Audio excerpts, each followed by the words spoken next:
DA സന്ദേശ വിവാദത്തിൽ സംസ്ഥാന സർക്കാരിന് ആശ്വാസം. മുഖ്യമന്ത്രിയുടെ ഓഫീസിൽ നിന്ന് സർക്കാർ ജീവനക്കാർക്ക് സന്ദേശങ്ങൾ അയച്ചതിനെതിരായ ഹർജി ഹൈക്കോടതി ഇന്ന് തള്ളി.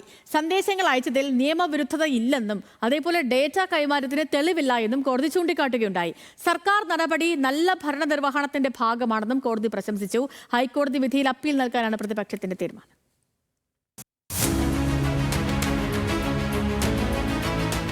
സർക്കാർ ജീവനക്കാരുടെ ശമ്പള വിവരങ്ങൾ കൈകാര്യം ചെയ്യുന്ന സ്പാർക്കിൽ നിന്ന് ജീവനക്കാരുടെ മൊബൈൽ നമ്പറുകൾ ഉൾപ്പെടെയുള്ള വിവരങ്ങൾ മുഖ്യമന്ത്രിയുടെ ഓഫീസ് ചോർത്തിയെന്ന് ആരോപിച്ചാണ് ഹൈക്കോടതിയിൽ സർക്കാർ ജീവനക്കാരുടെ ഹർജി എത്തിയത്.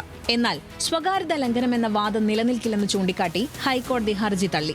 മുഖ്യമന്ത്രിയുടെ പേരിലല്ല സന്ദേശം അയക്കേണ്ടിയിരുന്നത്, കേരള സർക്കാരിന്റെ പേരിൽ അയക്കുന്നതായിരുന്നു ഉചിതം. എന്നാൽ ഇത് സംബന്ധിച്ച് ഹർജിക്കാർ പ്രത്യേക വാദം ഉന്നയിക്കാത്തതിനാൽ ഇടപെടുന്നില്ലെന്നും കോടതി വ്യക്തമാക്കി. ഭരണനിർവഹണത്തിന്റെ ഭാഗമായി സന്ദേശങ്ങൾ അയക്കാം. തെരഞ്ഞെടുപ്പ് പ്രഖ്യാപിച്ചിട്ടില്ലാത്തതിനാൽ ഇത് രാഷ്ട്രീയ ക്യാമ്പയിനാണെന്ന് പറയാനാകില്ലെന്നും കോടതി ചൂണ്ടിക്കാട്ടി. സെക്രട്ടേറിയറ്റ് ഉദ്യോഗസ്ഥനായ KM അനിൽകുമാർ, അധ്യാപകനായ റഷീദ് അഹമ്മദ് എന്നിവരാണ് സ്വകാര്യത ലംഘനവും ഡാറ്റ കൈമാറ്റവും ആരോപിച്ച് ഹൈക്കോടതിയെ സമീപിച്ചത്.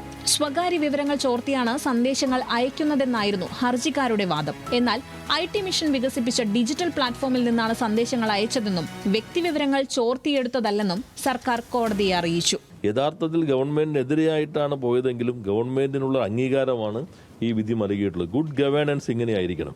നുണകൾ തുടർച്ചയായി പ്രചരിപ്പിക്കുക എന്നതായിരുന്നു കഴിഞ്ഞ 5 വർഷക്കാലം ഈ കേരളത്തിൽ പ്രതിപക്ഷം ശ്രമിച്ചത്. അതെല്ലാം തുറന്നു കാട്ടുന്ന വിധികളാണ് കോടതിയിൽ നിന്ന് വന്നുകൊണ്ടിരിക്കുന്നത്. ഹൈക്കോടതി വിധിക്കെതിരെ അപ്പീൽ നൽകാനാണ് പ്രതിപക്ഷത്തിന്റെ തീരുമാനം. സുപ്രീം കോടതി വിധിയുള്ളതാണ്, നിയമങ്ങളുള്ളതാണ്.